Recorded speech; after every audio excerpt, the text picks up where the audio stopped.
don't think I'm going to be able to recover that. I don't know what happened. I have no idea. Sometimes technical issues just happen. It's okay. It's funny because I was looking at it and I was like, everything looks great, and then you're like, hey, what's going on? I can still hear you, and I'm like, okay, this is bad. And then like I was like, oh, you're frozen now. Fun. Like we're just sharing in the goofy little things that happen, and I thought it was just like, oh, maybe your camera just froze and you just need to turn it off, turn it back on, and then you're like, yeah, no, my whole PC's frozen, and I'm like, oh. But the sad part is until I killed the connection, like OBS was responsive. I was in the menus and everything, but it's just like something locked up. But yeah, even Windows wasn't letting me restart Windows. I don't know. There's some messed up stuff. Anyways, give us your recap, since I guess this is what we get. This is all we get. We're done. Like this is we the hour. The about 45 minutes to an hour we just had of awesome sauce is apparently out the door. That's my if you like Draconic cards, this is a set for you. Draconic cards are super beautiful. Honestly, the assassin stuff's really cool, but they didn't print anything in Chaos, and I'm pissed about it. What else? The generic cards Command and are Conquer. Absolutely insane. Yeah, Command and Conquer to reprint. That's sick. And it's going to be just as available as anything else in the expansion slot, so it doesn't matter what its rarity is. It's still going to be just as findable. Also, it's got great new art, and it can come in extended art, rainbow foil, and regular non-foil, which is so cool. It's got new art by Federico Mazzetti, super awesome. If you are not buying these off the market whenever they're cracked due to the hype, they should be probably going for somewhere less than $100 a piece. At that point, buy them, because if you don't, it's 3 sets from now. Everybody's gonna forget this is in the set, or nobody's gonna want to open it, and then it's all gonna be gone, and you're gonna have to pay $100 for a CNC again. And that's on you, the complainers who complain about prices of cards right now. What else? Dowsing Runeblood. I want her to step on me. What else? Sigil of Saw's got a reprint. Bunch of cool cards. The common equipment that came out of the set is insane. You have Red Alert gloves that allow you to get Blade Break 2 if an attack reaction has been played on the chain link. You have a headpiece that allows you to play a card from Arsenal as a defense reaction to block with, which is insane, because you shouldn't do that initially, but like it's really, really good to do that. Razor Reflex got a reprint. Blade Break, the Blade Beckoner equipment's really, really good. What else? Marking stuff is cool. Pirates, there's pirates. Quick Dodge Flexors is going to be the most expensive card in the set, bar none. It is going to be the most expensive card in the set, more than CNC. Crab people. There were crab people. Crab people. I believe I am on the Misfire Dampener card, because yes, that. Doggos. There were doggos. We talked about goats and DM Armadas. Little guy came back to cosplay as Victor, but with a goat instead of a horse. Yep. DM Armada's, pirate ship gang is here. Fang looks really, really good, actually. The warrior cards look pretty freaking sick, so that's it's not too bad. What else? The Fabled is fun. Dromai got new cards, believe it or not, which is crazy. Fi also got new cards, which is sick. Very excited for them. Shuffle up and play. The Majestics are not the Majestics. The what do you call them? Some of the Marvels in the set are really, really pretty, but like the Marvels are pretty much just the heroes, and then all of the original Arachnes got printed as a Marvel in the set. Pretty cool. Here we go. All right, so here. What else did we miss? Crack Bobble got smaller. Yes, that is true. Why the hell that happened, I still have no idea. That's all in a nutshell. Artwork is fun. Yeah. No, that's it. That's the expansion slot covered most of the classes, which we were impressed about. The gem packs. They open up gem packs on stream for the pre-release. They did. Yeah, they did. They did. Nothing. They didn't open anything fancy, but they did show that there are a lot of these cards in here in the hunted. that are getting an extended art version, both in non-foil and in foil. So The pretty cool art to see card that. seemed cool. Yeah, the art card. That's an interesting thing too, because now they like Uzuri and the Emperor are like the ones that are there, and that's kind of like the funny thing because it's the spider and then Volcor, right? The whole concept of it. So I'm wondering if there are any more. But with there being 2 heroes, I think it'll be totally fine. But now that means I need to dedicate an entire freaking binder to just the 3x3 hero cutouts of things. So that'll be a good time.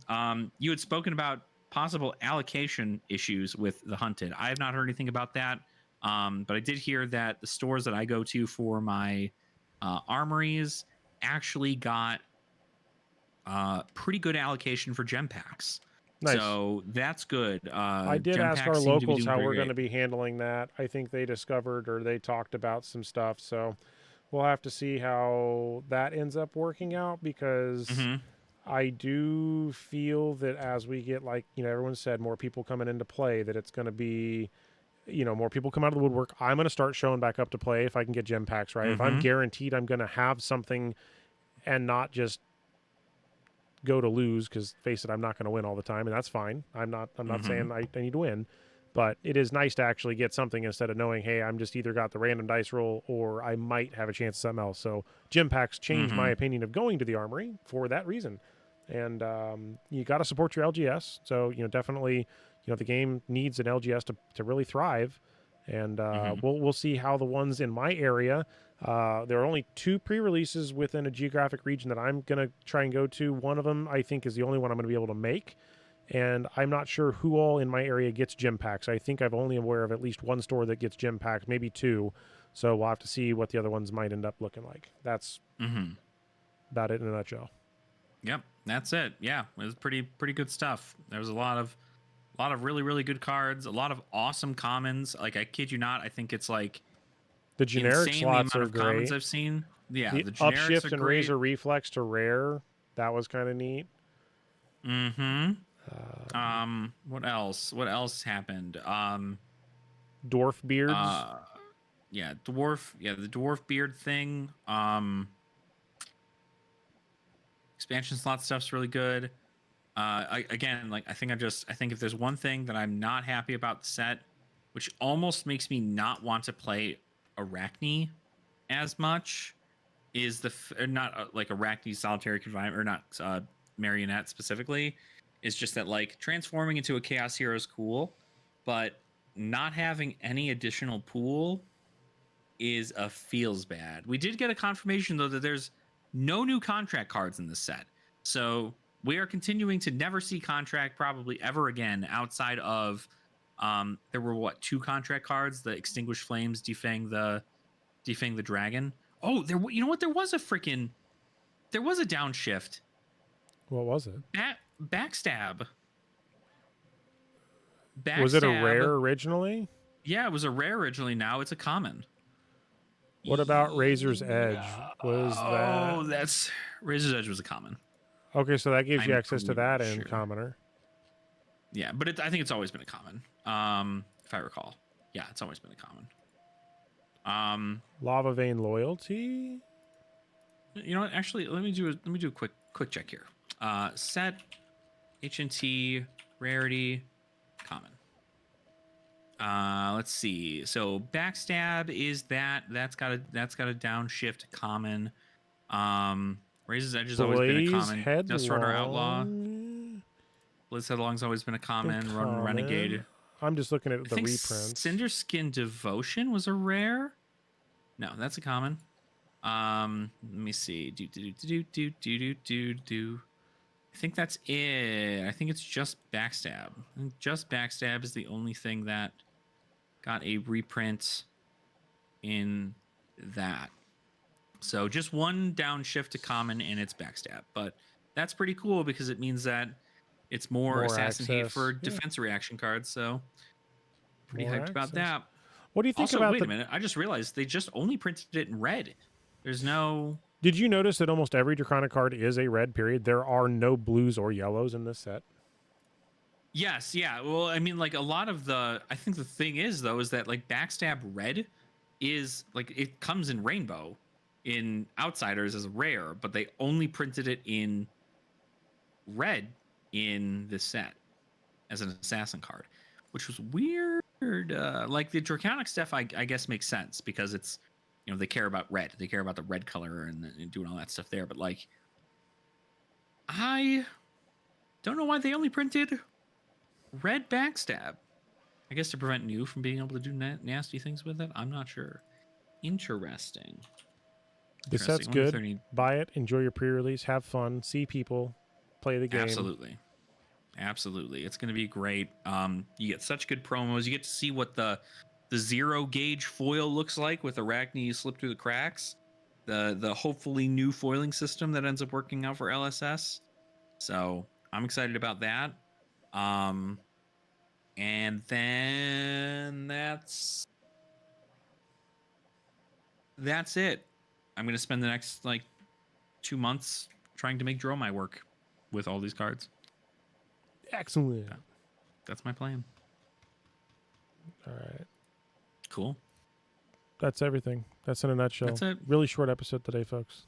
Really short for no reason whatsoever. No particular individual reason that possibly could have occurred. I'm not going to spend my entire 8 hours tomorrow learning a new Linux command line program that may or may not actually work, but I'll give it a good college try. So. Yeah, right. Absolutely. You know, just whatever. You know, caution to the wind or whatever the hell that one guy said. Interesting. All right. Well, thank you for having a fantastic conversation, regardless of whether or not you on the internet get to hear it. So we'll continue to strive to give the absolute best quality entertainment here on YouTube. That's right. That's how we do. You want a whole set review in about what, 10 minutes? I got you. It's not going to be 10 minutes on my channel. I am going to speed run this shit. I'm going to speed run this shit. It's literally, hey, do you like Draconic Heroes? Play the set. They're so good. All right. Well, until next time, I think that will wrap this up. So thank you. It's been enjoyable.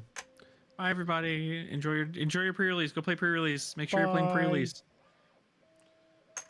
Yeah, I'm everywhere I'm reading says that there's no way to correct a corrupted MP4 file. I should have been recording an MKV, and then I would have been able to have multiple parts of it like salvaged. So. I see. I might be. There's some obscure shit you can try and do, but it sounds like it's basically. It is all up to what you wish to do, but at the end of the day, if you can't do it, you can't do it. It's not the end of the world. Yep. That's why you just do what you're doing. So, all right. I'm almost happy about it. I felt like I was really distracted during the episode, and because I was just playing that Talishar match, which I won both of, mind you.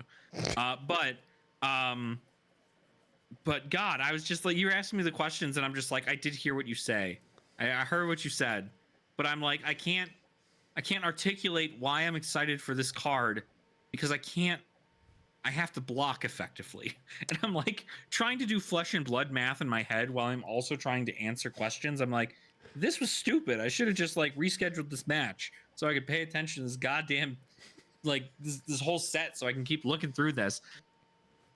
So maybe it was a blessing. Maybe in order to not paint me in a distracted light, the editing gods went, "Hey, yo, shut down this dude's PC."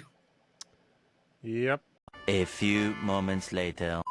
I don't know if you can hear my 3D printer going in the background. Somebody's probably gonna bitch, but I don't get enough views to care. So I don't personally hear it. So. I'm in fuck it mode. Fuck it. Fuck it mode. Fuck it mode. Fuck it mode. I don't make enough views to warrant listening to all the naysayers that seem to always have an opinion when they're not even making anything. Ain't that something? Ain't that something how they can go through their whole day and just categorize somebody else's bullshit and not worry about making something their own. I made it work. I actually was able to see it now that I... Oh, they're playing it.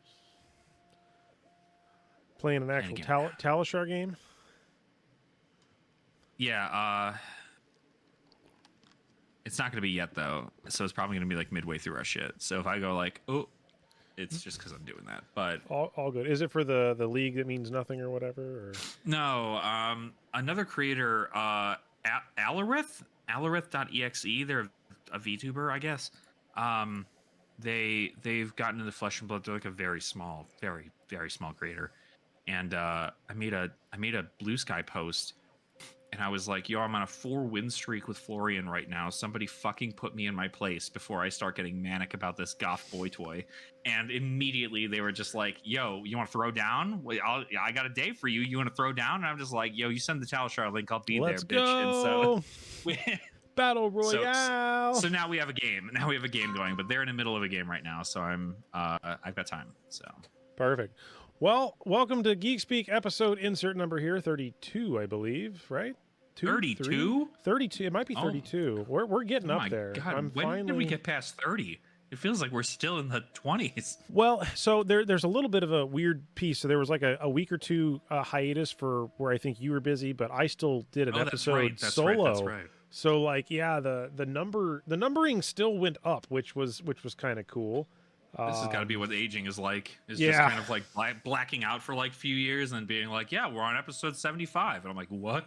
Yes. I've been here for every episode. What are you talking about? And I have not. Now, there is an interesting... I wonder if I can find it. I was scrolling back in my history here. I watched a YouTube video. It was a fairly large YouTube channel that picked up Flesh and Blood to demonstrate playing Flesh and Blood. I'm trying to stall long enough while I can see if I can go back through I watch so many videos, or listen in the background, I should say, so many videos. So like, I'm positive that by the time I find it, the point will be past me. But essentially, they jumped in, and I was really surprised to see it because it's out of the blue. It was just such a huge channel. It looked like mostly a board gaming or a Magic channel.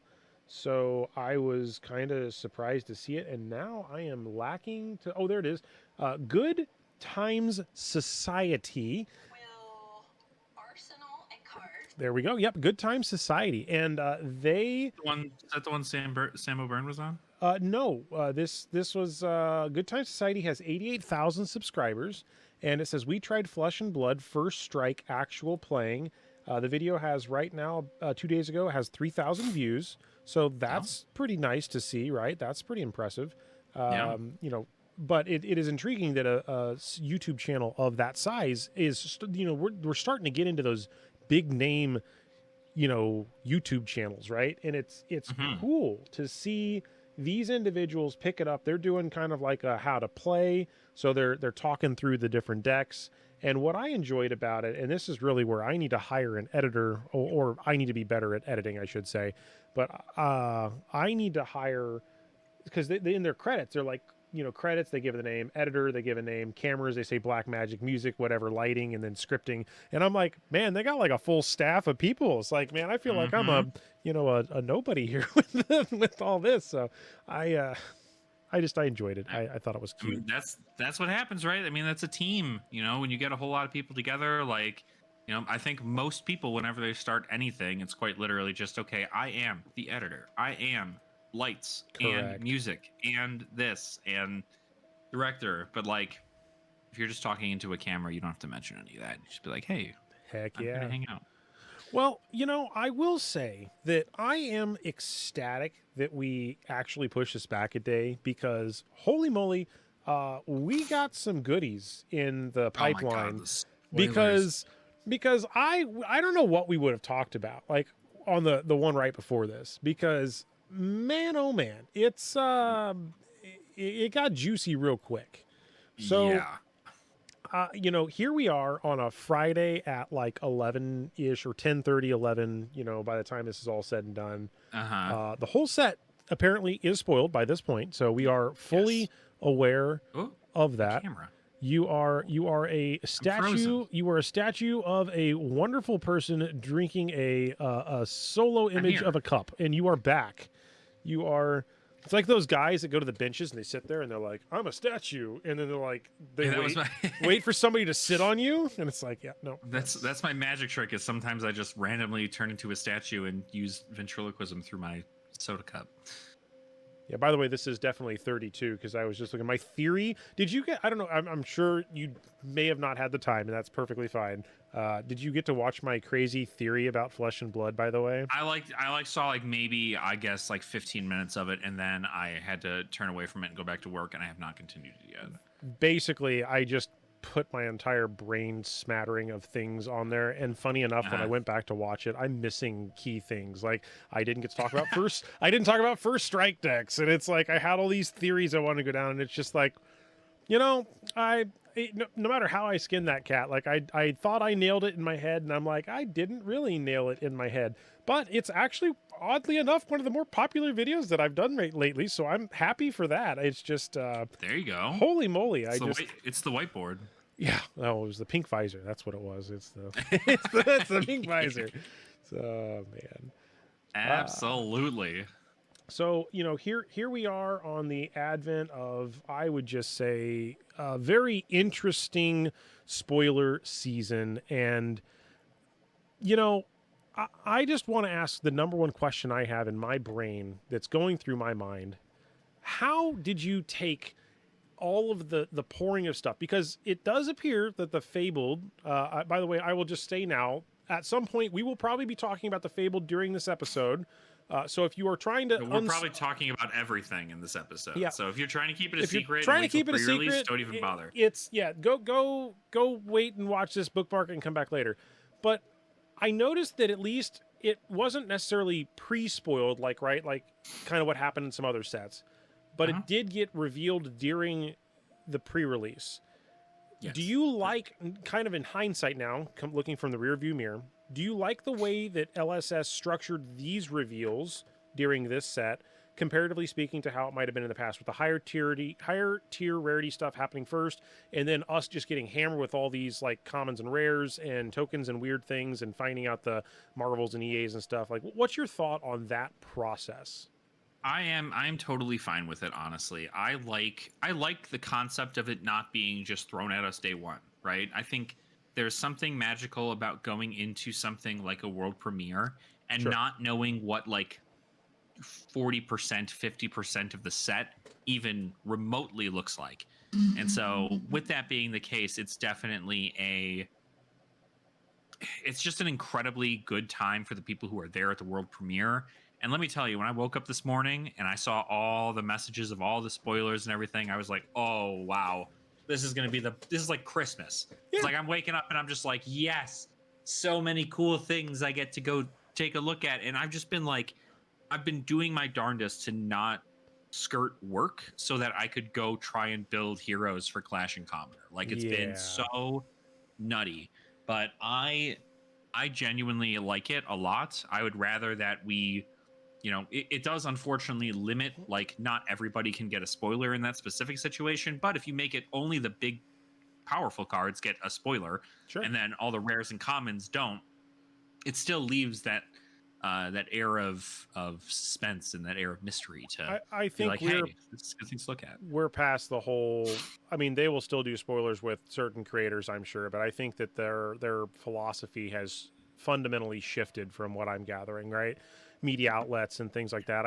I think that's where they're going to focus. I mean, I could be wrong, but I think that's where they're going to start focusing on presenting specific spoilers. I would think that's my thought going forward. But yeah, they had a smattering of people that were... I mean, I think there was a whole list of people that did. I mean, it's still at least 10 or 15 or 20 or so variety pack of people. I don't remember who all it was, but there was a list out here somewhere. But irregardless, I mean, it seemed like there were still enough spoilers to go around, and that was really, really awesome. And I mean, like, just even, I think that really is it. Like, at the end of the day, and this is something that came through with Rosetta, like, nobody cared about the Majestic, or nobody cared about the rares and the commons being spoiled first. I don't know. Well, I shouldn't say nobody, because I cared, but but to the majority of the people who are looking to, like, try out new heroes or see these things, they want to see the power that these heroes are going to get. And so coming in with that and being like, cool, these legendaries exist, these Majestics exist, and then it's like, here's a card that marks you and gives +3, +2, +1. And it's I'm gonna, we kind of figured that's going to be in there. I'm going to pretend, I'm going to put my pompous hat on for a minute because I don't have it's over there. I'm wearing my beanie because it was a little cold, but now the lights have been on because we've been marinating for an hour pre-recording. It's actually warmed up in here. So it went from stupid, like kind of cold to like, okay. But there's a card in here, and it's funny because, like, in a weird way, it's not me, but it reminds me of me because it looks like me, and I'm just going to call it me now from now on, just because I'm just going to jokingly refer to it. We'll get to that in a minute because it's one of those cards where I was like, that's cool.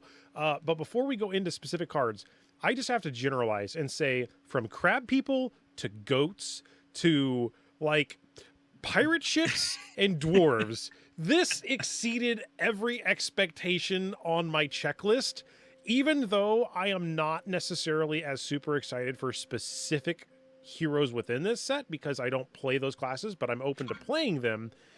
Just those things made me giggle endlessly, especially when I realized that, like, wait a minute, this works with the class I play, smiley face. Like, I was giddy. I was happy. Yeah. I genuinely, all I could think about was every single time I saw anything that looked remotely like a pirate, I was like, "Wow, what?" They normally it's like have an aneurysm. Right? I was like, normally it's like one card where it's just like, yeah, that they went guy's got hard on the cutlass. theme. They went. I mean, you know, I am went now so sold. hard to the point.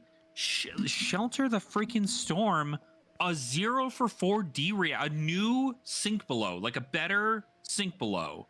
That's a DM Armada. I swear to God, that is literally like, it's a tease for DM Armada saying we're doing pirates. I absolutely, money on the table. That is what it is. Or gold coin. This isn't actually gold on the table. It's not a gold coin, but there we go. I got gold on the table that we're doing pirates. Necromancers next year. We're doing pirates. Set 16. All is hype. All that James was talking about. He's like, you're gonna can't wait. I don't know if it's set 16, but like it might be. Who knows? I mean, that's kind of cool. Honestly, I'm just sick. I'm so happy to see so many new things. The crab thing. Like what the. Oh my God! It's just so cool. Monkeys. We also have monkeys. We have monkeys. Yes. We got monkeys. What the hell else was down there? The generic section was unhinged, in my opinion, and I'm so happy for it. And you know what? I think we'll talk about. I guess we'll lead in with two specific cards. So let's just start down the path. I used to do, and I still have a spreadsheet of what I referred to as the flesh and blood, like, tracker of essentially like armory or armor that hasn't been produced in the game. And I started that during Outsiders, where I was like, okay, let's look at what's around and let's kind of maybe get an idea of these. I called it class versus equipment, and I made a couple videos on this. But one of the things that I was saying during this that we were missing, and this is on one of my old videos, so I'm not saying I claim that I'm a foreseer, because it was not the same set. But from Outsiders to now, I said we were missing a generic leg, and in that set, I was like, maybe a generic leg would happen. A brute chest or arms, a guardian and leg or head, and a warrior head and chest. So, like, those were some stuff. And I called on that one. I was like, hey, maybe we'd have a good generic legs. Well, I was just off by like 7 sets. But it was still exciting that we finally got one, because I ecstatically, proclaimed, now my poor merchant has legs, because now I can use these legs. I can use these, and I'm so excited. God. But that's so I typically funny. start looking at, like, and I was trying to find, let's call it the legendary tax. So when we began to look at it, like, generics at the time were missing a legendary leg. And then, like, Brute was missing in this case, a legendary chest at the time. I don't think I've updated this as recently, but, do they have a legendary arms? I was just trying to track all these bits of information, and it became very complicated to do, mind you, especially when I started trying to figure out how to get the talents in there. Because, you might have a specific one, like I'm just going to call out Crown of Seeds and Plume of Evergrowth. Those were like Earth head cards. So, like, there was a Earth column, but then for head and then legs, and they all. And so I was trying to track all that, but honestly, it became a nightmare. But regardless, in this set, I do want to start off with 2 bits of information that I believe are public knowledge, and they've been regurgitated to hell and back. But it sounds like stores got reduced allocation, most of them, on this set. Is that something that you've seen at your areas out there? I have not personally. That's not a thing that I'm privy on. And I've only seen this But- through a lot of Discord messages talking about murmurings of like, hey, I wanted to order this much for my LGS, but they said they can't really help me because I'm only getting so much. So I just was curious if maybe that was also something you were seeing. But again, I'm just basing that information off of things I'm reading in the Discords, and I'm in quite a few of them. So I don't want to say which specific ones were saying the things, but I saw some murmurings of it. So my curiosity is, and this is why I'm leading in with that question, cards in this set, because they are so, I guess, universally good or going to be sought after, do you think that this set is going to basically possibly sell out because it has really amazing cards? And I'm going to point to the expansion slot because I guess we'll start there. We now know that there is a reprint in the legendary slot of the expansion slot. Mm-hmm.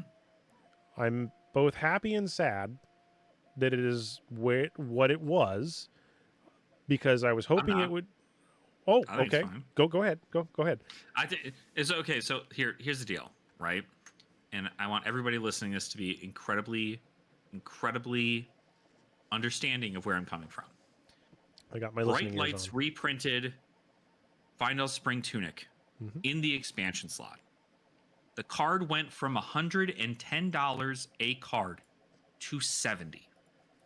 Okay. Then we got more people into the game. More and more people came in. More and more tunics got sold. And guess what? Nobody continued to open Bright Lights. So if you have the opportunity to get these cards for cheap, and you get a CNC for like $60 instead of 100, you should buy it 110%, because that's what it's about. It's just going to be easier that way. It's what you should do. It's what you should do. So My version of happy and sad. yeah. I thought it was going to be a Majestic.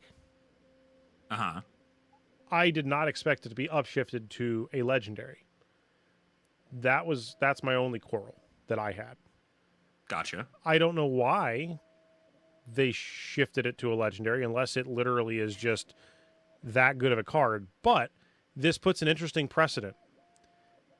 I don't know if this is true. I need to still do some homework on this, but this may be the first instance of a legendary that gets shuffled in a deck. No. Well, okay. Eclipse, Doomsday. But those are... Oh, those are legendaries, aren't they? Uh-huh. That is, in fact, what is happening.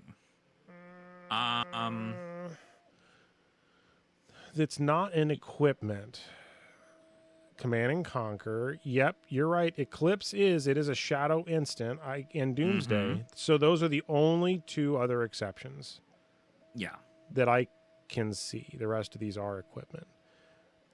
I'm gonna claim my ignorance back on the. Teclavoss and Mecropotent. I'm sorry. Mecropotent. That's within my class. I gotta quit Fab now. I gotta leave. I'm done. You gotta shut it down. Shut it down. I can't even claim to be an expert anymore. Jesus. That's funny. Okay. Well, I guess it's the first non-one of. How about that? That's a valid point. The first non-one of. This is the first time there is a legendary that there are 3 of that you put in your deck. And I guess for Blitz, you'd still put in 2 if you used it in Blitz. Yeah. So, to circle back in case somebody has not taken this, I'm not mad that they reprinted this. I'm not even mad that it's a legendary. It is interesting that it only comes from what I've heard is a non-foil legendary, or you can get an extended art rainbow foil that apparently is rarer than, everything. Like it seems very, very silly rare. I think the one thing that is intriguing, right? I am such a fan of that extended art text box, or I'm sorry, the extended art cards, that I was really hoping that they would be easier to get a hold of than the rarest version of the card. But I guess from a collectability standpoint, that makes a lot more sense. Yeah. Because man, those extended like artwork focus cards just really strike a whole new beauty when you have a bunch of those laid out, or if you have a handful of them. It just that image just seems great. They're gorgeous. I think it genuinely is. If I were able to get copies of them at a cheap enough price, I would love to play those in my deck. The downfall is that rainbow foils, unless these are printed in their 0 gauge, which they've tried out, which I know they're not. Do you think these are 0 then gauge? Everything from this set? they're not. Oh, They're not. oh, because it's just the first one is the arachne slip through the cracks. Yeah. Okay. Yep. So they cannot be 0 gauge, which means that there's still possibility of them curling, which means that I still probably won't play them in there. But I do like the art better than the original one. So theoretically, if I have the opportunity to get them, I will. I just really like the set overall. I think expansion slot stuff is really, really good. I think the generic Majestics in the set are kind of insane. Yep. And really just like overall, it's a different kind of, I don't know. I have not like fully grasped the entire concept of the set yet, but I know that it is I don't know. From an outsider looking in, there's a couple of things that I wanted to point out. So I tried to do, I think it's called set HNT and then LEGNDRE. So I was thinking that in the set part the Mistveil, they leveraged the word legendary to restrict a 3 of card to a 1 of card in the cheese. And the Fabled was also that way, which makes sense.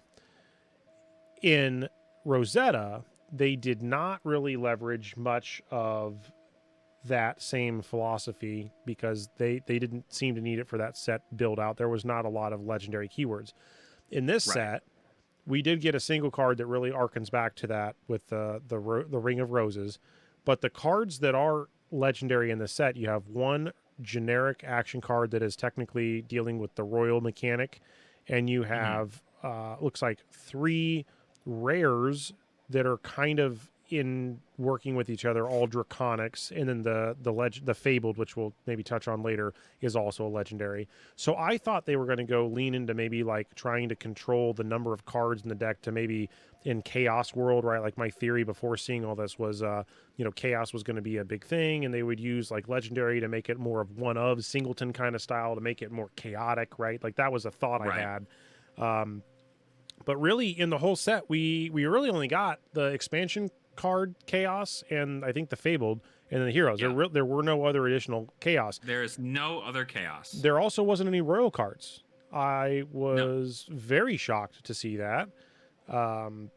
See that I was not as shocked about because I knew they had to focus mainly on the Draconic side of things because that's just like the overall concept of the Draconic cards. The fealty cared about Draconic. The marking cared for other things, and they cared about Draconic stuff.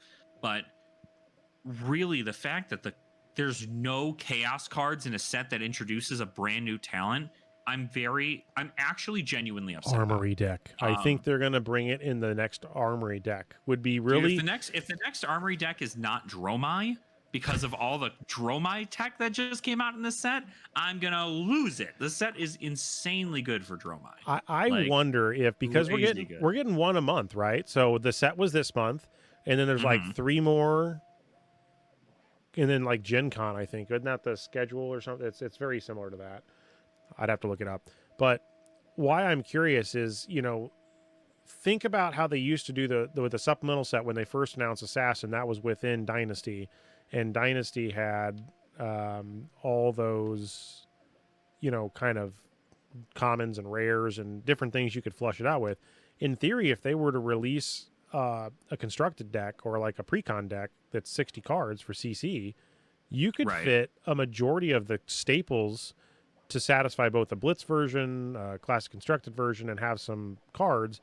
and have enough there to let the people that want to play Chaos, especially in UPF or they're saving it for UPF release, because Chaos, the Fabled, I feel is a perfect fit slot in for UPF, I feel. Right. Yeah, I think the Chaos is definitely something interesting. I just don't know that. I just wanted more. I wanted more of it. More. I feel like there should have been something else that happened at the time. So I'm not entirely convinced that, like, making an entire set that's supposed to revolve around a talent, that's going to be the thing to be like, cool, okay, like, let's get people into the game with this talent. You know, if you're looking for chaos, it's gotta things, be you should go. What's the sport term? A tee up or something? It's got to be like they're setting it up for something, because seems odd not to include much of that. Right. That's what I'm saying. I think it's absolutely crazy to me that they wouldn't do something else in that regard. It's one of those things that upsets me. I wanted more out of the set. I didn't get more out of the set. I mean, don't get me wrong. Like I said, all the Draconic stuff's cool. There's a lot of really powerful cards in here. Like the freaking generic legs is probably, it's like contentious, probably one of the most powerful cards in the entire set. Let's come back to that, because I have questions about that, because that card still a little bit confuses me, because I think that's kind of a new idea in general with that card. But let's talk about the expansion slots real quick. So looking after the small cracked bauble, by the way, it shrunk. It went back to being some I don't know. It's they're screwing with me, man. They keep fucking with me. I don't know what they're doing, but so we got a Brute card, we got a Guardian card, two of those, well, an equipment and a card. You got the Ninja Fix, the Katsu Ninja Fix. Got two mech cards. I didn't realize you were getting any mech cards. That's exciting. Got two Ranger cards, a Runeblade card, the Chaos card, Mr. Spurlocked. You got the Earth Redo Ring of Roses thing. You got the Warcry of Themis, the Warcry of Bologna, which are the Light Warrior and the Light Illusionist cards, a Shadow Runeblade, and then your CNC. I feel that is probably the most flushed out expansion slot. It covers almost every class. Like, I was very pleasantly surprised to see that. I don't...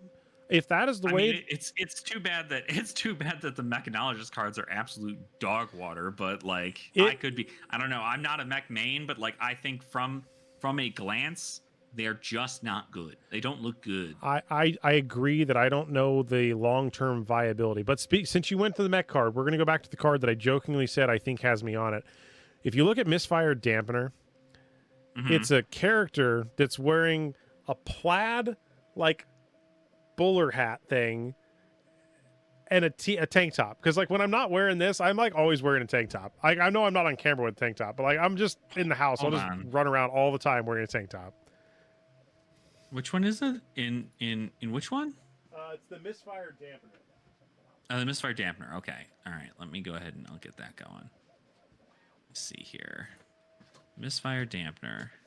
Oh yeah, with the hat. Like, hold on. That's hold literally. on, that's what I'm saying. If I go grab the hat right here, ready? That's funny as hell. Holy shit! Where's the? Can I get my head halfway on this screen here? There we go. Like that. There you go. That's funny. Oh my god. I joke and I was like, that's kind of funny. I was like, I always wear this hat. It's just like, but I have so many hats. It's just. That was when I first saw that. That was the first thing that went through my head. I was like, man. I did not even realize that was a thing. I was just like, oh, I'm so sitting here going, wow, this is kind of a not great thing for. I fell down in this set specifically. I fell down the art rabbit hole. Like, I mean, the Null time zone, right? It's like steampunk people with a doggo in the middle of it. That's pretty cool. Like, retrace the past, right? We got these really cool spiritual things. It looked like, again, there's like samurais in it as well, with, Katsu doing his thing in the middle. The Enchanted Quiver is, again, it's real beautiful, and it has this kind of like almost aura style looking thing to it that makes me think that Ranger is maybe getting, this looks like a cosmic kind of thing, or like a light, maybe maybe we're getting a different class Ranger at some point. Going to some other items, right? The Rolling Fissure That looks, I mean, that's just like a cool looking, if that's a place in the world somewhere, right? Where is that on the map? I tried to figure out where it could I'm be. sure and there it's is. like, I mean, that's like when you take a look at the card Seismic Rift. That's another one of those like floating island things. Mhm. Kind of cool. and then we got So- the nip at the heel. So I guess going backwards here, looking at the generics, I'm just on Fabry, by the way, the hunted going upside down backwards, if you're curious. We got the public bounty. That was one of the videos that I think Live and T did this one, and did a really good job of kind of giving a kind of intro video for it. But this is it's like a poster, right? So like a wanted post, like that the thematicness of this set just rings true. And then we had this cool card here, Trot Along with the goat. Like that literally is probably the coolest. It's the belittle guy. It is the belittle guy, but he's also he is a dwarf, right? And then we have another card above that also references a dwarf with I think it's that generic bunker beard is the card. But then we got Nip at the Heels. That's like that crab looking dude getting the thing going, and like that's pretty sweet. Put in context, I didn't really make. I mean, a lot of these, right, when I'm looking at them, it's generic. These are the generics. So to me, I'm focusing more on them for a myriad of classes. But like Nip at the Heels is a generic attack reaction. Theoretically, this can slot into a mech deck. This could slot into any deck. It's generic. With the base of 3 or less, you mean that could really change things up. And then, this generic defense reaction can only defend with a 3 or less base. Again, that's pretty cool too. You even get generic marked cards. This was the piece I was wanting to understand, right? Is if you are marked, you can't play this card. Target attack gets +1, mark the defending hero. So because it's generic, this exposed card allows you to mark another character, meaning you can technically do things that may be interesting to interact with those based on having a mark or not having a mark. I think there was a generic plus or something. Discard this, mark target opponent. That was kind of the reprinted Sigil of Solace. It's a rare. Razor Reflex is in here. Getting a reprint was pretty cool too. You know what I didn't go through though? Shit, I can't believe I didn't even do this. I don't think I saw any downshifts in rarity of cards. I didn't see any reprints that were downshifts, but Razor Reflex got an upshift into a rare. I saw that. Gotcha. The interesting thing that I was really curious about is these Pursue to Edge of Despair and Pursue to Edge of Oblivion. That's the art for the set, right? I was trying to correlate the art they had in articles to the things that we were looking at. And it is a 0 for 4 with 3 defense, red, generic attack action. That seems great. And then Pursue the Pits of Despair is a 1 red, 5/3. Also seems really great. And I thought it was pretty cheeky to see this sound the alarm, actually. I thought that was a pretty cool card. It says, when this attacks a hero, they reveal their hand. If an attack reaction is revealed this way, you may search your deck for a defense reaction, reveal it and shuffle, and put it on top. So that's kind of intriguing for, I think, some, knowing that like an assassin might have a reaction that you can have a defense reaction that you'll definitely get next turn that you can use. So maybe that's useful. I thought it was kind of clever. 1 for 5 still. I mean, yeah, I still think that's insanely good. I mean, like the sheer value you're getting over it overall. I mean, I don't know. I think it's a good ender, right? To be able to go, okay, 1 for 5 mark.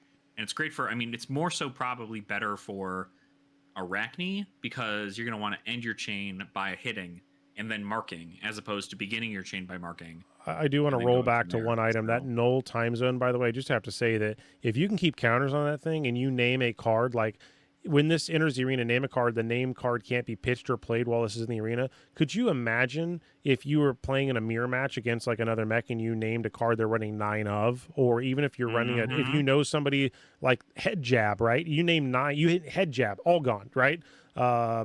Sink Below, all gone, right? It's insane what that could do. The potential is very big. Looking at some of the other generic ones, we got this Dual Threat. It's a 0 yellow generic, 3 defense. If you've attacked with a weapon this turn, the next attack you get gets +3. If you've attacked with an action card this turn, your next weapon gets +3. So it's like a vice versa for free that gives +3 to either one. It Mhm. seems really darn good. And then the DM Armada card, Shelter from the Storm. So you said that this card seems like this may be the better than Sink Below, better than Fate Foreseen. Now, it is a Majestic. I understand that it's not a common, right? But rarity seems to be little of importance anymore in this game, other than that dictates formats you can play it in. So this can't be played in commoner. Mhm. But in reality, how is this much different than a Sink Below, in your opinion? Walk me through your thought on this. Sink Below is good at filtering, right? That's kind of the big thing, is that Sink Below gets to filter stuff. But at the end of the day, it doesn't really matter that you filter, like outside of the fact if you just have like a bunk hand, right? If you just got a bunk hand and you're like, all right, cool, I guess I'll just like filter out as much as I can and go from there. Your turn is just, okay, I got a bad hand, I can fix it. This hand is, okay, cool, I can block 4 physical, or I can also block 3 arcane rune or chants, yeah, right? Like you can block Kadachis, you can block daggers, you can block multiple chain links worth of stuff for that. And I think that's incredibly valuable. or the dragons, right? to that. If an Ashwing is trying to hit you, Right. okay. Like you can just completely block them out. And so that's going to be something that's incredibly valuable to a player when they're mixed up against somebody like a Runeblade, for instance. So do you think this is going to be one of the most expensive generics in this set then? Oh God, no. Okay. I think the legendary generic legs are going to be the most expensive card in the set. Okay, so let's talk about the Rotten Remains. That card's good. That has Cavdane in it. Doesn't that look like Cavdane? I believe so. Actually, I was trying to figure that out, yeah, and it looks that's Cavdine, yeah, with his robot arm and everything. yeah, and it says when this attacks, you may banish a card with 1 attack from each hero's grave. If you do, it gets +1, and then repeat the process. I was told that this card can get rid of daggers. It can get rid of, like, because now that, you know, we used to just flip them over and keep them in the zones, but that's the wrong way to do it. So when you break them, they go to your graveyard. If you're flicking daggers, this card seems to be a way to, like, you know, bye-bye, remove it from the game kind of a thing. Yeah, well, and you remove everything with the 1 power, so yeah, it's definitely incredibly good to just like it's also assassin hate in general. It's assassin hate, it's ninja hate, it's hate, because if you save even just one copy until the end of the game in new, for instance, right? If you're going to play as new against an opponent, or even if you're going to go ahead and you're going to play as, you know, against a new who's going to have a lot of these 1-cost cards in her graveyard because she's going to be attacking with her blues and defending with her blues and stuff like that. And it is just like the amount that you can get back from this. In most cases, you're assuming it's what, like 10 plus value. Sure. Like, you get all that, and then if you're playing new, you can play all those cards because they're probably blues. So what do you think the most this could get? Like, this could be a 0 for 10, 0 for 12. I mean, we might see that one day. Well, let me take a look at my new deck, and I'll kind of show you where exactly we're looking at here. This is because I mean, you could run 3 of these. It's not restricted. It's not legendary. It's not, you know, locked down. You wouldn't want to run 3 of them. Simply because it's just like, it's a little too... But it's a 3 defense blue. I mean, I could see plenty of decks that wouldn't mind that. If it was 2 defense, it'd be a different story, right? Like, but this is on, what do they call, on rate for a blue? Yeah, it's definitely on rate for what it is, but like, I think the... What's the word I'm looking for here? So, effectively... What it is, they've made deck building a lot harder too now, by the way. Like, trying to see how many 1 costs: 3, 6, 9, 12, 15. I run on average 15 1 power. So this could easily be a 0 for deck. 10. This could be an easy 0 for 10. Easy 0 for 10. If they're not playing looking for a scrap, you get to come in for, you can play 15. You can come in for 15 damage for 0, for nothing. Like, and you could even find ways to boost this or make it unblockable or make it you know, something like there's other combos that I'm sure people can come up with this card. Now I am wondering whether or not, because I think the clause is that you have to do it from both heroes' graveyards, right? So It says I'm not one from entirely each sure. hero's graveyard. If you do, it gets +1. So you have to kind of equally have some of it for yours too. Correct, right. So I think that might be The I limiting think factor. that might be the point. Yeah. So let's So jump to the next card real quick. So Bunker Beard, which is it says it's a equipment head, but in the literal text it says defense reaction on the card. This is, I think, a first, right? This is a brand new thing where a piece of equipment is given the word defense reaction on it, but it's also the same as the legendary legs that we were just talking about. So I want to talk about both of these in kind of a combination here. Starting Yeah. with Bunker Beard. Why is, when you destroy this, you may add an action card from your arsenal to the chain links as though it's a defending card. Does that mean, because you typically cannot defend with a card in your arsenal, so this is kind of like a oops redo, giving you a 5-card hand. Is that what I'm understanding this as? This could be up Yeah. to like a 3 defense card possibly, or maybe more, whatever. I mean, it also could be a 10-foot tall and bulletproof that you put in your arsenal. But then does that mean that you're not playing that card, so do you get the intellect penalty? That's one of the questions I've had. See? Well, you add it to the chain link. So, but if it's defending, if it is if you defend with the card, which you will be defending with it because of the defense reaction, you will still get the trigger. Okay. So, Darn. I was trying to see if there's a way to Yeah. cheek that thing in. So, all right, let's go to the quick dot flexor. All right, looking at this, right, it looks like there's lightning. They might even be on like the side of a building, riding down above somebody. It looks like they're like a warrior in like a red carpet. I really can't tell too much there, but again, the same thing. It says defense reaction. So for 1 resource, add this to the active chain as a defending card. It has a base defense of 2, so it basically turns into a pay 1 for 2 defense. And then it says at the beginning of your end phase, if this is defended, destroy it. Everyone seems to be freaking out of this card. I just see it as a pay 1 for 2 defense. Why is this much better than I'm not understanding? it hops chain links. So you're saying if I were to Kadachi for 1, I could pay 1, block the 2. Kadachi for 1, pay 1, block the 2. Yes. Yes, that is exactly what I'm saying. One blue blocks 6. So aggro, effectively, if you find out what the pop-off turn on their aggro, they are donezo. Because you quite literally can just be like, all right. 6 damage off the top. Like, okay. Like, when you say it in that light, that's pretty good. I like that. That's I did not know it would jump chain links. Yep. Yeah, jumping chain links is pretty disgusting for all things considered. So nice.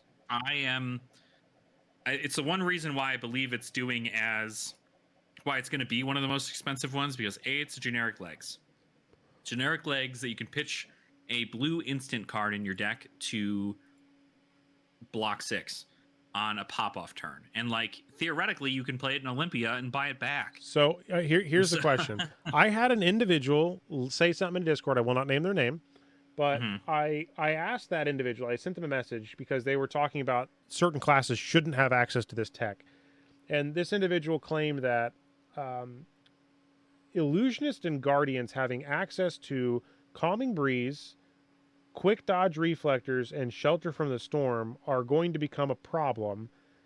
They can see them becoming easily auto-includes in Guardian and Illusionist decks, and he thinks that they should have been locked down to certain classes that would be more affected by the go wide defenses. Do you have any idea why he believes that, or why that might be considered a thing that he is so adamantly thinking is the case? It's probably just strictly because a lot of people, this has just been this way in like Flesh and Blood meta for like a while, is aggro gets good, aggro gets hit, right? And so aggro got hit and then still did good because Zen is a good hero.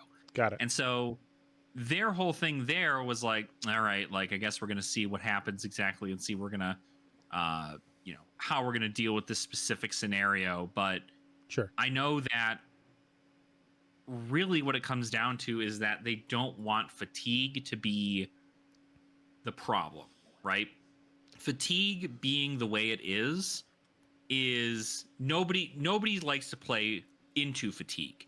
Now, I play a little bit of fatigue myself, but that doesn't mean that I think that our entire meta should always be fatigue. Well, there's got to be ebbs and flows, right? I mean, that's the whole point of having a game is, one, they got to sell product. Exactly. Two, it Right. can't be the same thing time and time again. Three, they can't power creep everything every set or the game would end up in a very bad spot. So Right. I think having ebbs and flows and having I mean, hell, or I know Everfest, like the old Tales of Aria, old him, right? That was the de facto. I had such a hard time as a mech player dealing with that. And then Starvo, like I had a hard time dealing with that. But other than those, I've had a decent time playing into almost everything else. It's not like it's been that bad, but Right. you know, there are definitely newer heroes. I think the Earth stuff, or even Jarl. Jarl's going to be a problem for my mech guys. Like, you know, but I'm not mad, right? Like it's a hero. It's literally just like any fighting game. You got to find the counter, or maybe it just is you're at the down trot on that and you'll just have to accept that. And you either play the Russian roulette game of, you know, don't match up against that or get good. I don't know. Yeah. You know, it's, I mean, that's all you can really do, right? As I think, I mean, we saw that can't- last time we were playing against each other, right? I lost to a deck you said was basically worth like $5. Yep. And it's because you have better lines and understanding of how those cards go into each other. Mm-hmm. And it's, I mean, really, it's just so much more about like the lines are obviously important, right? It's important to know what kind of lines you're looking at for something like a hero, right? But fatigue can just be oppressive, right? We saw that with CYB when CYB was with blues. When there were blue CYB, it was like a completely different thing in which it was just like, oh, Bans okay. took care of that. I mean, that's another Exactly. layer. Back to my movie last time that I did, the talk about a theory. Bans are one of the band-aids they can do to, I mean, one of the theories was it's a spinning top, right? So each class has on the spinning top, you know, in this set where they release more, the top might lean more toward that, you know, ninja, draconic warrior. But if they release a couple of cards on the other side, they can rebalance that back out. So that's kind of my philosophy. I'm looking at all these different classes and expansion cards and other ways they have things because we got a lot of new tools and generics. I've always thought as we go further and further, there'll be less and less generics because the idea is at a certain point, you don't want everyone to always have to guess, do we want these generics? Because there's only so many ways to spin a certain generic card. Right. We are, I think, getting to the point where, especially with some of the releases in this set, they deal with marking and they're generic while they work in this ecosystem. How can those now be leveraged for the next 2 or 3 sets? Or what can we do with those in other classes that traditionally would not have ever have to deal with marking? Is there a way to get a benefit from being marked that is going to be an interesting play that someone wouldn't think about? That, again, if in my mech deck I'm running generics, obviously it's bad for boosting, but at the same token, if the mark benefit is much better than something else, maybe it's worth me doing, right? So there's some intriguing components that are within these. They brought back dual class cards, right? Like that was one of the questions I had in this set because the dual class stuff came back and I was pleasantly surprised to see that, you know, we do have it's assassin, ninja, assassin, warrior. So oddly enough, assassin really got the treasure trove worth of things. Assassin got so many things, but like that makes sense though, right? I mean, Assassin has the lowest card pool, but like I also think that while I love the class of Assassin, it is I didn't think about looking pushed set after set after set after set. It's been pushed, and I think that a lot of people are just kind of being like, okay, well, it's good that they have new things. Assassin is now on par with the card distribution based on Fabrary with Brute. So they have finally become equal footing. The only 2 classes that are left in the dust is Bard, right? Of course, because that's not really fleshed out anywhere else, and Adjudicator, which is not fleshed out anywhere else. So Assassin is at this point on equal footing with everything else, and Runeblade and Guardian technically have the Runeblade's, according to this, is the most, Guardian's the second, and then all within a margin of error between 400 and 300, within 100 cards of each other. are all, every other class. They are all Right. at this stage in the game. They could release an entire new set that was like, oops, all pirates, and they could have a new class come in. But you're now fighting this. You have to get this threshold of, let's call it 300 to be usable, right? To be Right. to be competitively viable. Obviously, my Bard is still viable in my UPF deck, and I only got a grand total of like 30 cards. But that's not the same as having something else. So, Yeah. I don't know. Are there any specific cards in these dual class sections you want to talk about? Because I feel like we can't touch on every card. We'd be here forever, but the artwork is cool. I like some of the artwork choices. Yeah, I think there are. Somebody as far as somebody those was goes, I haven't really done, talking about too much Savior. of them. About which one? Savior Bloodshed? Savior Bloodshed? Yeah, the next dagger gets +4. The next time you hit a marked hero with a dagger, draw a card. Somebody was making the joke that I guess that was like get wrecked on. Something I do like, going back to the generics actually, is that Blade Beckoner stuff. Did we go over the Blade Beckoner things? We did not. So go ahead. That's common equipment. That's Guardwell common equipment Mm-hmm. that says go ahead and just like play what the hell is it? If your opponent has a weapon, it gets +2. So Yep. it's incredibly good blocking equipment for what it's weapon-based worth. decks. Yeah. Like I think that's really, really, really good. But I don't know. I feel like it's a situation where there's not anything specific that I'm like in love with, right? I don't think there are too many cards that I've been like, this card is insane. A couple of them I've just been looking at and being like, how do I make this work in Dromai? But outside of that, most of them they do exactly, I guess, just what like you're supposed to do, right? Well, you're supposed to mark, right? And so they mark people. You're supposed to play a draconic card, so they're draconic, right? And so that's kind of the why the was takedown everybody making the joke that up sticks and run was the big fu to the card that was like retrieve, like it was like you spent all this money on a card and now it's like supposedly not as good, or somebody made, I don't remember what it was, but it was something to do with maybe like flick knives or getting something back, or there was like a return a dagger and they were like, this is a common that basically made that card useless or worth 0. I didn't quite get it. The up sticks and run, somebody made the joke about that. I don't think there's any specific. Retrieve a dagger from your graveyard, pay 1 to equip it. Right. I don't think there's any specific card like a legendary or something that allows you to get stuff back, but I could be incorrect. Maybe it was like flick knives or something. I feel like maybe That might have been it. The blood spattered not vest flick was knives, also kind of interesting. Knives Out or something, right? Yeah, that was another Something one of they the had. sort. Assassins has that. I love the artwork on blood spattered vest. It also is kind of intriguing how I think they're trying to put built-in timers on cards now. Like I noticed that's a theme in Flesh and Blood kind of as they've evolved. They're putting self-destruct mechanisms on cards so that they can't exist for a longer game. Like blood spattered vest is a good example of that, where you gain the resource and you put a counter on it, but then after 3 or more, it's destroyed. Or if you block with it, it just auto blows up. So like you get an either or an or a multi or a 2. Like you can get 2 resources and then blow it up for 1 defense, or you get 3 resources and no defense. Like there's kind of this yin yang choice thing starting to happen. Yeah, I like that.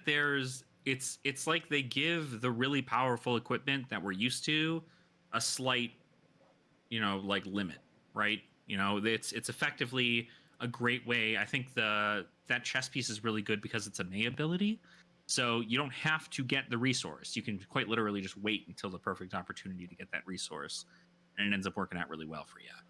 So I want to come back to the Draconics because I feel like we'll have the most to say about that. Looking at the Warriors, jumping a little bit further up, the warrior cards seem, I don't play as much warrior, but they seem good.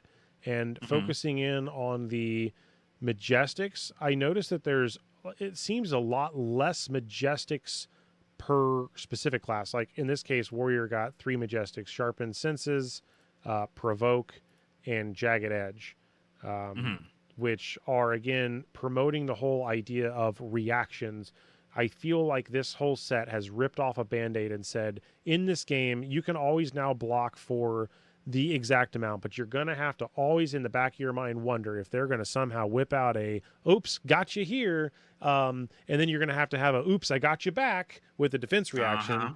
And I feel like that is now it's the mind game you have to have with this. And it's not as much it is a numbers based game, or at least I still think it is mostly in some regard a numbers based thing, but there's a lot more of the human element of, I can trick you by leading you in this road, and then all of a sudden coming at another attack that you didn't think about was going to matter. You'll say, okay, I'll take it. And then, oh, by the way, I'm going to do this. And you're like, oh shit. So that's kind of neat. Yeah. I like having I mean, really, it's just like, I like the reaction step a lot. I feel like the reaction step is something that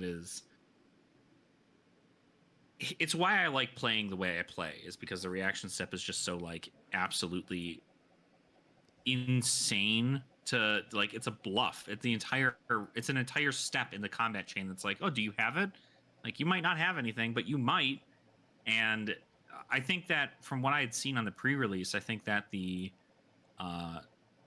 way that Fang plays is actually really, really, really cool. I didn't see that many Marvels getting presented. Like, I didn't see a lot of people posting photos of their Marvels. Maybe I just missed that, but I saw that there is apparently, if I understand right, the Arachne Slip Through the Cracks. There's an extended art version of that Marvel, and then all the other Arachnes there apparently are Marvels in this set. So that's kind of neat to call that out.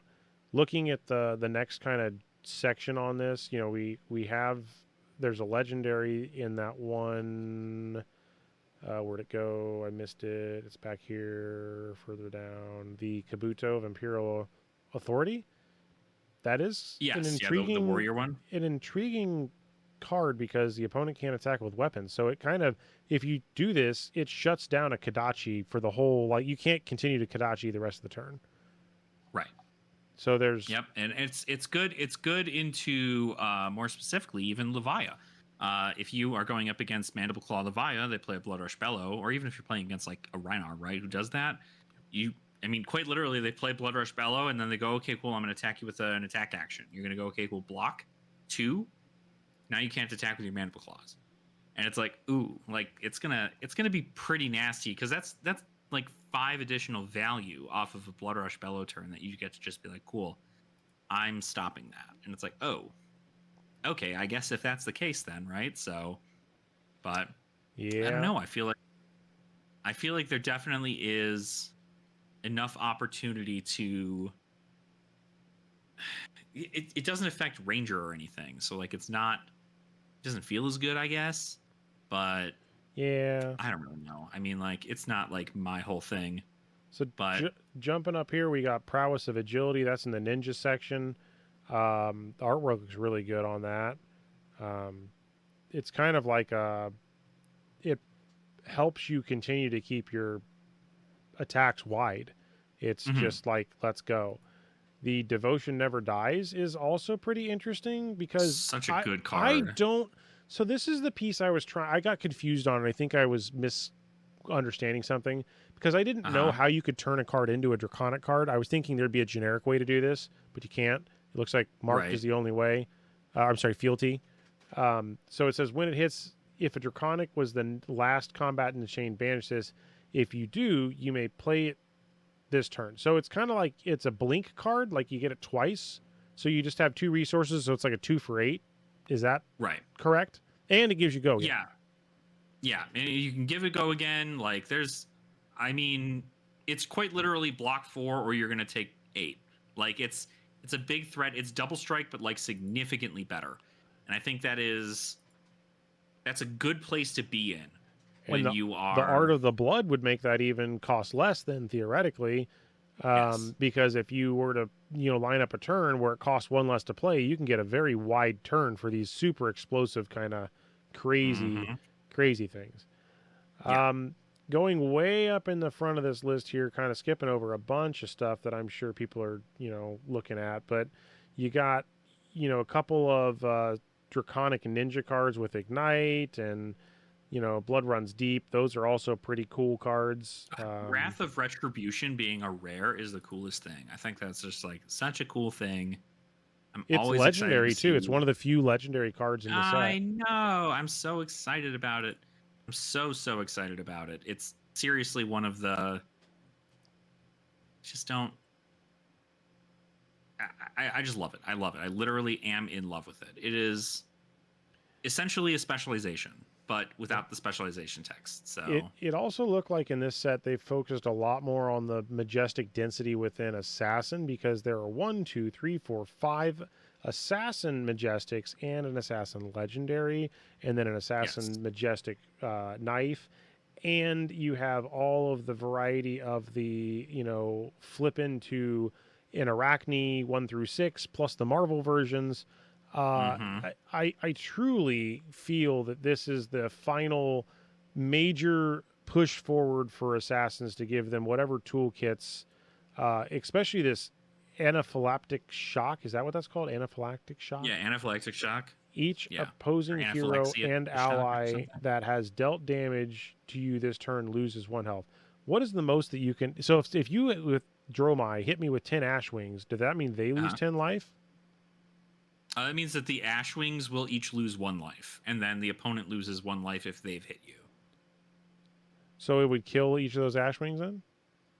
Yes, so it would kill each of the every Ashwing that has hit you will die if you play that card. So that Interesting. is in fact how that do be working. It is very good. At least I like it a lot. So The Mask I of think Deceit is kind of an interesting card because it's a assassin equipment head that is not tied specifically to any Arachne. It looks like I'm understanding it can be played on, as in it can be played on any Arachne.